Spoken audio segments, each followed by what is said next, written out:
Stop. If your Facebook account is restricted and you can't like, comment, or post, don't worry. In this video, I'll show you how to remove Facebook account restrictions in just a few simple steps. First, check your notifications. When your account is restricted, Facebook usually sends a notification explaining the reason for the restriction. If you don't see any notification, there's another way to check for violations.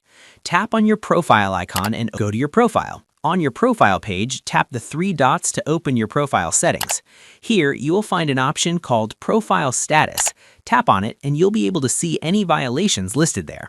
It could be a community standards violation or another type of issue.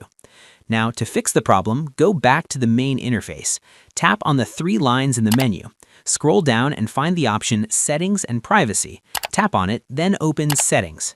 Inside Settings, open the Account Center. Here, you'll find the option Your Information and Permissions. Tap on it.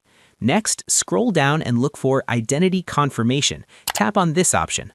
One way to remove account restrictions is to verify your identity. Simply tap Confirm Your Identity. Facebook may ask you to provide a government-issued ID, such as a national ID card, passport, or driver's license to confirm your identity. Now for the final step. Go back to the menu and scroll down to Help and Support. Tap on it and select Report a Problem, then tap OK.